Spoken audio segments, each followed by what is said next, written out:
Hello everyone, কেমন আছো তোমরা সবাই? আশা করি সবাই খুব ভালো আছো, সুস্থ আছো আর যে যা গ্রোথের জন্য কাজ করছো।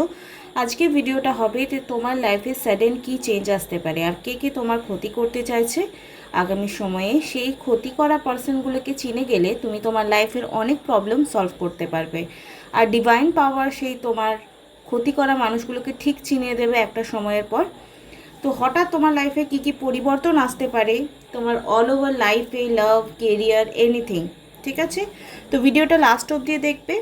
আর আমি হলাম সুমনা, যে তোমাদের জন্য tarot card reading, spiritual mantras, law of attraction, law of assumption এবং স্পেল রিলেটেড ভিডিও আনি। যদি ফার্স্ট টাইম আমার চ্যানেলে এসছো তো চ্যানেলটাকে সাবস্ক্রাইব করতে একদমই ভুলবে না।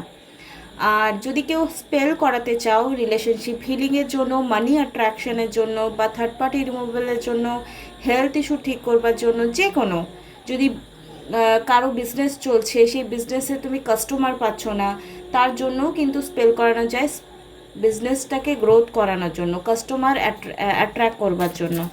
তো উইদাউট এনি ডিলে তোমরা নিচে ডেসক্রিপশন বক্সে যে নাম্বার দেওয়া আছে সেখানে গিয়ে যোগাযোগ করতে পারো। আর যদি তোমাদের লাইফে এরকম কোনো তন্ত্রবিদ্যা চলছে যেখান থেকে তোমরা প্রবলেম সলিউশন করতে চাও, তো আমি একটা কালীবাড়ির নাম্বার দিয়েছি, সেইখানে তোমরা কল করতে পারো। বাট যদি কোনো ওখান থেকে নিজের জন্য পূজা পাঠ করাচ্ছ, তার জন্য কিন্তু যথেষ্ট ফিজ দিতে হয়, যেটা দাদা বলবে সেই অনুযায়ী তোমাকে পেমেন্ট করে কাজ করিয়ে নিতে হবে।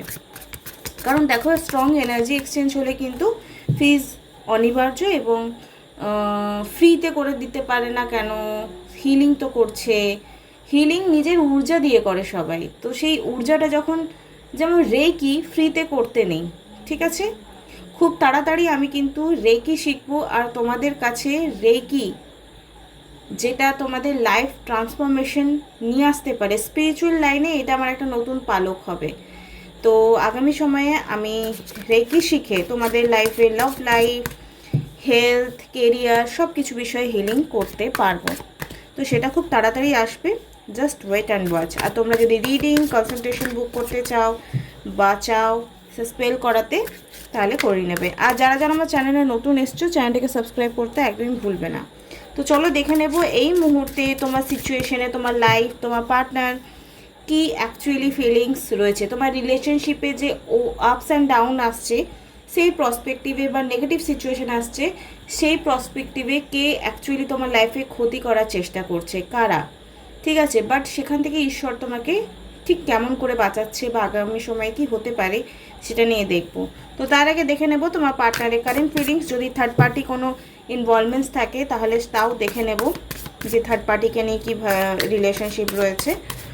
ক্যান্ডেলসের দিকে তাকাবে, গ্রিন কালারের ক্যান্ডেলস রয়েছে। ওম শ্রীম মহাকালিকায় নমঃ, ওম শ্রীম মহাকালিকায় নমঃ, ওম শ্রীম মহাকালিকায় নমঃ। এই মুহূর্তে আমার ভিউয়ারের পার্টনারের থার্ড পার্টিকে নিয়ে কী ফিলিংস।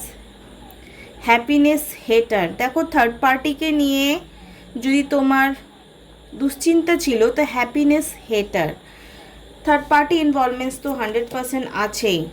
গস গ্রুপি, ওকে।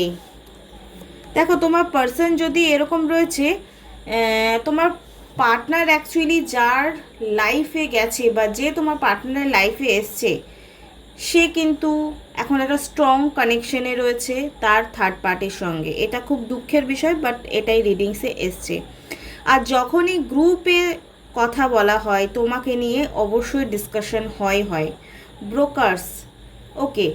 এই মুহূর্তে তোমার পার্সনের কিন্তু ফিনান্সিয়ালি লস হচ্ছে থার্ড পার্টির থ্রু, ওকে। তোমার জন্য কি ফিলিংস রয়েছে, good chemistry, great vibe, positive. যে থার্ড পার্টি রয়েছে তার জন্য কিন্তু একটা গ্রুপ, মানে তার জন্য তার লাইফে অনেক এরকম পার্সন তার তোমার পার্টনারের লাইফে চলে এসছে যারা অ্যাকচুয়ালি তোমার পার্সনের লাইফে হেলদি পার্সন নয়।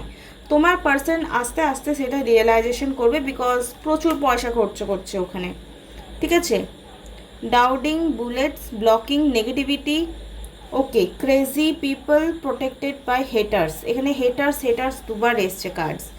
তো এই মুহূর্তে তোমার পার্সন তোমার কথা এই কারণেই মনে করছে, বিকজ যে পার্সনের পাল্লায় পড়ে তোমাকে ছেড়েছে না, সেই পার্সনের সঙ্গে কোনো রকম পজিটিভ কানেকশন তার ক্রিয়েটই হচ্ছে না। দেখো, ছেলেরা হোক আর মেয়েরা হোক, ছেলেরা বিশেষ করে কোন ধরনের মেয়েকে পছন্দ করে, দু টাইপের মেয়ে থাকে, এক হচ্ছে বেশি কেয়ারিং লাভিং মাদার কেয়ার টাইপের করে, ছেলেদেরও সেম কিছু ছেলে আছে যারা মেয়েদেরকে একটা লাভিং কেয়ারিং ফাদার কেয়ারিং টাইপের নেচারের বিহেভিয়ার করে। আবার কিছু কিছু ছেলে বা মেয়ে এরকম আছে যে একটা মেসেজের রিপ্লাই হয়তো 10 ঘন্টা পর দেবে বা পাত্তা দেয় না। আবার কিছু কিছু ছেলে মেয়ে এরকম আছে যারা কি করে, যে যখন নরম হওয়ার দরকার তখন নরম হয়, আর যখন গরম হওয়ার দরকার তখন গরম হয়। কেমন, যখন দেখছে যে পার্সনটাকে কেয়ার করেই যত্ন করেই আগলে রাখতে হবে তখন যত্নই করে, আর যখন দেখে যে শাসন করার দরকার তখন শাসন করতে হবে। তো প্রত্যেকটা পার্সন অ্যাকচুয়ালি এরকম পার্সনের প্রতি অ্যাট্রাক্ট হয়, কারণ যে পার্সনটা তোমাকে 10 ঘন্টা পর রিপ্লাই দিচ্ছে সে যতই তার প্রতি অ্যাট্রাক্ট হোক না কেন, সে কিন্তু একটা মেন্টাল সিকিউরিটি পাবে না সেই পার্সনটার কাছে। আর মানুষ সব সময় একটা সিকিউরিটি চায় যে এই রিলেশনশিপে সে কতটা সিরিয়াস। থার্ড পার্টির কাছে এরকম মেন্টাল সিকিউরিটি তোমার পার্সন কিন্তু পাচ্ছে না, যার জন্য তোমার প্রতি ফিলিংস কিন্তু স্ট্রং হচ্ছে। ওকে, তো এটা একটা পজিটিভ যে সে তার নেগেটিভ সিচুয়েশনগুলো বা নেগেটিভ পার্সনগুলো অ্যানালাইসিস করতে পারবে আর রিয়েলাইজেশন করবে। তোমার সাথে মেবি কোথাও ঘুরতে গেছিলো বা ক্লোজ হয়েছে তোমরা, সেই ব্যাপারও কিন্তু 100% তোমাদের মনে আছে, মানে তোমার পার্সনে, তোমার তো মনে আছেই, তারও মনে আছে। ওকে, তোমাদের এই সিচুয়েশনে থার্ড পার্টি ইনভলভমেন্টস থাকার সত্ত্বেও কি ফিলিংস, মানে নেক্সট স্টেপ কি হতে পারে তোমাকে নিয়ে দেখে নেব। জয় মা তারা। ওকে, মিসিং এনার্জি এসছে। Okay, say anything does anything make shit up dramatic. কিছু তোমার লাইফে এমন কিছু ঘটবে যা থ্রু তোমার পার্সন ফেক অ্যাকাউন্ট বানিয়েও তোমাকে ফলো করবে, নোটিস করবে যে তুমি কি করছো। অ্যাকচুয়ালি নিজে যেমন দুনিয়া সেরকমই ভাবে, কোনো কোনো ক্ষেত্রে এই প্রবাদটা চলে যায় যে যে যেমন তার গোটা দুনিয়া ওরকমই লাগে। তো টুইটার হোক, ইনস্টাগ্রাম হোক, ফেসবুকে হোক, তোমার পার্সন 100% অন্য কোনো অ্যাকাউন্ট থেকে তোমাকে ফলো করছে। নেক্সট স্টেপে এটাই দেখাচ্ছে। ওকে, অ্যাক্ট রিচ মানি, অ্যাক্ট ফ্যান্টাসি। তার ফিনান্সিয়াল লসের কথা তোমাকে আগামী সময়ে কথা হলেও কিন্তু বলবে না। What to be you, act like, dresses like, look like, copies you. Okay, এখন তোমার এনার্জি স্ট্রংলি মিস করছে, তোমার ড্রেস পরা, তোমার কথা বলা, ওঠা বসা। আমি কি বললাম, একটা মেন্টাল সিকিউরিটি সবাই চায়, যেটা সেই থার্ড পার্টির কাছে কিন্তু একদমই পাচ্ছে না। Never has the facts, make shit up lies. অনেক মিথ্যা কথা বলেছে থার্ড পার্টির জন্য তোমাকে, right or wrong. Kissing ass. Okay, পুরোনো দিনের কথা 100% তোমার মনে পড়ছে। ও মাই গড, এখানে কার্ডস তো নিজেই পড়ে গেল। এখানে এসছে ব্যাড কার্মা কার্ড। সে এখন রিয়েলাইজেশন করছে যে আমি যা করেছি সেটা তো ভুল করেছি, এবং সেই ভুলের কর্মা কিন্তু এখন ভোগ করছে, 100% ভোগ করছে। তো এই যে তোমাদের মাঝে যে সেপারেশন এসছে, থার্ড পার্টির ইনভলভমেন্টস এসছে, এটা তো নিশ্চয়ই কেউ ঘটিয়েছে তোমাদের লাইফে, রাইট? ডিভাইন তো এরকম করতে পারে না, ডিভাইন অলওয়েজ আমাদের ব্লেসিংস দেয়। তো এটা কেন হয়েছে, এটার রিজন কি হতে পারে? চলো আমি একটা ডেক বার করি যেটা থ্রু বুঝতে পারবো। এক সেকেন্ড। তো তোমার পার্সনের সঙ্গে তোমার যে সেপারেশন এসছে, সেটা কোনো না কোনো পার্সন যাকে তুমি খুব বিশ্বাস করতে, সেই হয়তো তোমাদের মধ্যে থার্ড পার্টির ইনভলভমেন্টস ঘটিয়েছে।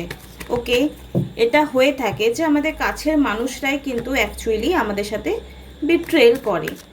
ওম শ্রীম মহাকালিকায় নমঃ, ওম শ্রীম মহাকালিকায় নমঃ, ওম শ্রীম মহাকালিকায় নমঃ। এই মুহূর্তে থার্ড পার্টির এনার্জি এসছে page of swords, king of cups. দেখো, এই মুহূর্তে যে তোমাদের লাইফে ইনভলভমেন্টস ঘটিয়েছে থার্ড পার্টির, সে কিন্তু নিজেও সেম জিনিস রিফ্লেক্ট হচ্ছে। যেমন কর্মা তেমন ফল, যেমন গাছ লাগাবে তেমন ফল পাবে। সে কোনো ছেলে হতে পারে কম বয়সী, এগেন কিংসের এনার্জি উঠে এসছে। ওকে, কোনো ছেলে, যদি ছেলেরাও ভিডিও দেখছো তো কোনো ছেলেই তোমাদের লাইফে এসে থার্ড পার্টির ইনভলভমেন্টস ঘটিয়েছে। কোনো মেয়ে যদি দেখছো তো তোমাদের লাইফে কোনো ছেলেই ইনভলভমেন্টস ঘটিয়েছে। এগেন এখানে মেল এনার্জি উঠে আসছে। ওকে, মেল এনার্জি উঠে আসছে, পেজ অ্যান্ড নাইটস অ্যান্ড কিংসের এনার্জি। কোনো হয়তো কম এজের হতে পারে বা ইয়াং হতে পারে, এরকম কোনো পুরুষ মানুষ তোমাদের লাইফের নেগেটিভ সিচুয়েশন ক্রিয়েট করেছে। হয়তো তোমাদের কাছের মানুষ, বন্ধু, আত্মীয় স্বজন বা ক্লোজ ওয়ান কেউ হতে পারে। ওকে, ও মাই গড। চলো এই মুহূর্তে তোমার পার্সন ফিরে আসবে কি না আর নেক্সট অ্যাকশন কি হতে পারে সেটাই দেখে নেব। ওম শ্রীম মহাকালিকায় নমঃ। ভালো লাগলে লাইক, কমেন্ট, শেয়ার, সাবস্ক্রাইব করে দেবে। 1111 তোমরা কমেন্ট বক্সে গিয়ে লিখবে। যদি এনার্জি এক্সচেঞ্জ করতে হয় তো it's very important part during that session. এটা একটা জেনারেল রিডিং, সবাই দেখছো, টাইমলেস রিডিং। ভালো লাগলে লাইক, কমেন্ট, শেয়ার, সাবস্ক্রাইব করে দেবে। নেক্সট অ্যাকশন তোমার পার্সন কি নেবে? ওকে, ডিপেন্ডেন্সি অ্যান্ড অ্যাসার্টিভ। দেখো এখানে একটি ছেলে দাঁড়িয়ে আছে, সে কিন্তু হাঁটছে, কিন্তু হাতে একটা লাঠি আছে আর মেয়েটা তাকে ধরে আছে। ইটস মিন তোমার পার্সন যেই হোক না কেন সে কিন্তু আগামী সময় তোমার সাপোর্ট চাইবে। এখানে 7 অফ ওয়ান্ডসে কার্ড এসছে, সাপোর্টিং এনার্জি দেখাচ্ছে। 3 অফ ওয়ান্ডসে কার্ড এসছে, এক্সপ্লোরিং অ্যান্ড বাউন্ডলেস। 100% তোমার পার্সন এই নেক্সট এনার্জি যেটা দেখতে পাচ্ছি যে তোমার সঙ্গে দেখা সাক্ষাৎ কথা বলতে পারে, হাত ধরে কথা বলবে। একদম মিলিয়ে নেও। ওকে, দুটো কার্ডস পড়লো। এখানে এসছে ফ্লার্টি অ্যান্ড ওপেন মাইন্ডেড। অনেকের এক্স লাইফে ফিরে আসতে পারে, তো তোমরা একটু ভেবে চিনতে গিয়ে দেখা করবে, কারণ অনেক সময় কি হয় এক্স লাইফে ফিরে আসে না, বাট ডিমান্ড করতে পারে আমি তোমাকে অনেক ভালোবাসতাম, তোমার এই তোমার ওই। তো একটু যাচাই করে নেবে যে সেই মানুষটা অ্যাকচুয়ালি তোমার লাইফে ফিরে আসতে চাইছে কিনা। আর একটা কথা বলি, যে সকল মেয়েরা ধরো রেজিস্ট্রি ম্যারেজ করে নিয়েছো, প্লাস তোমার পার্সন এখন তোমাকে বলছে আমি তোমাকে ওয়াইফ বা হাজব্যান্ড বলে মানি না, পরিষ্কার ক্লিয়ার বলে দিচ্ছে। আমি বলবো যত রকম পূজা পাঠ করার আছে করো, যত রকম ট্রাই করার আছে করো, ইটস ওকে। বাট একটা কথা আমি বললাম যে আমরা যেটা না চাইতে পেয়ে যাই সেটার ভ্যালু আমাদের কেউ দেয় না। এটা এটা সবার ক্ষেত্রে খাটে বা খাটে না আমি জানি না, সে তর্কে আমি যাব না, কিন্তু আমাদের কাছে যেটা অ্যাভেলেবেল থাকে সেটার আমরা ভ্যালু দিই না। তো তোমার পার্সন যদি হাজারও ভুল করছে তাকে মেন্টালি ক্ষমা করো, কিন্তু তার কাছে গিড়গিড়াও না, বিকজ সে তোমার ভ্যালু করবে না। তাকে যদি কোনো মায়াবন্ধন বা তুমি কন্ডিশন দাও, ফিনান্সিয়ালি তোমার হেল্প করছো বা সে তোমার কাছে ফিনান্সিয়ালি হেল্প চায় না, তুমি যেমন তেমন করে একদম নিজের কাছে রাখতে পারলে তোমার মনে হবে ভাই আমার শান্তি হলো। তো আমি বলে রেখি, ধরে বেঁধে মোহ আর প্রেমের মধ্যে অনেক তফাৎ থাকে। তো তোমাকে বুঝতে হবে মোহ আর প্রেম কোনটা, ঠিক আছে? বিয়ে হয়ে গেলেও তোমার পার্সন যদি তোমাকে ব্লক করে রেখেছে, কোনো রকম কথা বলতে চায় না, কিচ্ছু চায় না, একদম ডিভোর্সের মুখোমুখি হয়ে গেছে, ওকে ডিভোর্স তোমাকে ডিরেক্টলি দিতে হবে না, কিন্তু তুমি ভালোবাসা পাওয়ার জন্য পায়ে পড়বে না। এটা সবাইকে আমার রিকোয়েস্ট, বিশেষ করে মেয়েদের। তোমরা স্পিরিচুয়াল লেভেলে তাকে অ্যাট্রাক্ট করতে পারো, কিন্তু তুমি অ্যাট্রাক্ট হয়ে যাও না, ঠিক আছে? তো এটা মাথায় রাখবে, কারো কাছে ভালোবাসার ভিক্ষা চাওয়ার কোনো দরকার নেই। যেখানে আমাদের মেন্টাল স্যাটিসফ্যাকশন বা মেন্টাল সিকিউরিটি নেই সেখানে কেউ থাকবে না। তোমার পার্সন যদি তোমাকে ভ্যালু না দিচ্ছে, হ্যাঁ ডিভোর্স দিও না, চুপ করে থাকো, চুপ করে থাকতে শেখো, চুপ করে থাকতে শেখো। চুপ করা হচ্ছে এমন স্ট্রং উত্তর যেটা আমরা ভাষায়ও হয়তো প্রকাশ করে সামনের জনকে বোঝাতে পারি না। আর যে মানুষটা তোমার কথাই বুঝতে পারছে না তাকে তুমি কি বলে বোঝাবে? Nothing to do, nothing to do. কাউকে কিচ্ছু বলার দরকার নেই, জাস্ট সাইলেন্ট হয়ে যাও, because silence is the biggest answer. Okay, এখানে নিজে তুমি প্যাশনেট থাকো নিজের প্রতি, যে গ্যাস আমার নিশ্চিত বিশ্বাস আমি যে ভালোবাসাটা দিয়েছি সেটা আর কেউ দিতে পারবে না, আর তাকে আমার কাছে ফিরে আসতেই হবে। এতটা বিশ্বাস তোমাকে রাখতে হবে। তুমি বোঝাতে গেলেও সে বুঝছে না, ইটস মিন সে এখন কোনো কথাই বুঝবে না। এখানে এসছে sunrise, every new day bring new opportunities. প্রত্যেকটা দিনই হচ্ছে নতুন দিন। ইয়েস, প্রত্যেকটা নতুন দিন তোমার জন্য নতুন দিন। Poison, okay, mix your desire with action for real result. এখানে অ্যাকশন যদি হচ্ছে যে কথা বলেই সলিউশন হবে, তো কথা বলে সলিউশন করো। যদি মনে করছো চুপ করে কথা বললে তোই আমার অ্যাকশন হবে, তো যদি আইনি কোনো পদক্ষেপ নিতে হচ্ছে তো আইনি কোনো পদক্ষেপই নাও। ওকে, যদি মনে করছো যে এখন শান্ত থেকে কাজ হয়ে যাবে তো শান্তই থাকো। আমি এগেন বলছি, বিশেষ করে মেয়েদের ক্ষেত্রে রেজিস্ট্রি ম্যারেজ হয়ে গেল তো তোমাদের মনে হচ্ছে আমার ওর সাথে ঠিক হয়ে যাক, এটা চাওয়াটা খুব নর্মাল, ঠিক আছে, এটা চাওয়া খুব নর্মাল ব্যাপার। কিন্তু তোমাদের কি করতে হবে, যদি আইনি পদক্ষেপ নিতে হচ্ছে আইনি পদক্ষেপ নাও, আর নাহলে শান্ত থাকো। পায়ে পড়ে ভালোবাসার ভিক্ষে চেও না, বিশ্বাস করো কিছু হবে না। এখানে কি করতে হবে, তুমি স্পিরিচুয়াল লেভেলে হিলিং করে পড়তে পারো। Defend your worth, no need to prove it. যদি তোমার ভালোবাসা মানে তুমি যদি রাইট হও তো তোমাকে প্রুভ করার দরকার নেই, ঠিক আছে। Cut through doubts, you are capable. যদি তোমাকে যে ছেড়ে যাবে সে কিন্তু তোমার কোনো ভালো গুণ দেখতে পারবে না, সে সব সময় তোমার ভুল দেখতে পারবে, কথায় কথায় তোমার দোষ দেখতে পারবে। এটা বলেছিলে, এটা করেছিলে, এটা দাওনি, এটা শুনেছো, এটা করেছো। তো তোমাকে বারবার যদি একটা মানুষকে প্রুভ করতে হয় যে দেখ বাবা আমার এটা ভুল হয়ে গেছে, আমি তোকে প্রচণ্ড ভালোবাসি, তোকে আমি ছেড়ে থাকতে পারবো না, কিন্তু সামনের জন তো ভাই নাচর বান্দা, তোকে আমি ছেড়ে যাবো, আমি তো তোর সব দোষই দেখতে সব দোষই দেখতে পাবো। তো এখানে তোমার মনে হতে পারে ভাই আমার তো হাতছাড়া হয়ে গেল। যদি তোমার হারানোর ভয় না যায় তোমার লাইফ থেকে, সে কোনোদিনই তোমার লাইফে ফিরে আসবে না। তো নিজের এই ভয়টাকে রিলিজ করো। এখানে সোর্সে কার্ড এসছে, কাট থ্রু ডাউটস, যে ডাউটসগুলো আছে না যে ও আর কোনোদিন ফিরে আসবে না, এই ডাউটসটাকে রিলিজ করো আর বিলিভ করো যে ইয়েস ও তো ফিরে আসবেই, আসতে ওকে হবেই, ঠিক আছে। এতটা মেন্টালি স্ট্রং হতে গেলে তোমাকে বিভিন্ন রিচুয়ালস বা টেকনিক বা মেডিটেশন আর কিছু না, তাকে ফিরে পাওয়ার জন্য হয় না। তোমার এনার্জি যে লো হয়ে গেছে সেই এনার্জিটাকে হাই করবার জন্য বানানো হয়, আর কিচ্ছু না। Techniques is the key of your vibration to go to high. Okay, তোমার হাই ভাইব্রেশন আনার জন্য বিভিন্ন রিচুয়ালস করা হয়, স্পেল করা হয়, পজিটিভ ওয়ার্ড বলা হয়। অ্যান্ড যদি কিচ্ছু করতে পারছো না, ডু হো ও পোনো প্রত্যেক দিন সকালবেলায় 108 বার আর রাত্রেবেলায় 8 বার। আর যদি যাদের কথা মনে করে তোমার ভীষণ ডিস্টার্বিং ফিল হচ্ছে, ডিসকানেক্ট করো এনার্জি, যখনই মনে পড়বে তখনই বলবে ডিসকানেক্ট ডিসকানেক্ট ডিসকানেক্ট। ওকে, আশা করি তোমাদের এই এনার্জিটা রিডিংটা ভালো লাগলে লাইক কমেন্ট শেয়ার সাবস্ক্রাইব করতে একদমই ভুলবে না। আগামীকাল আবার একটা ভিডিও নিয়ে তোমাদের সঙ্গে দেখা করবো খুব তাড়াতাড়ি। Tata, good night.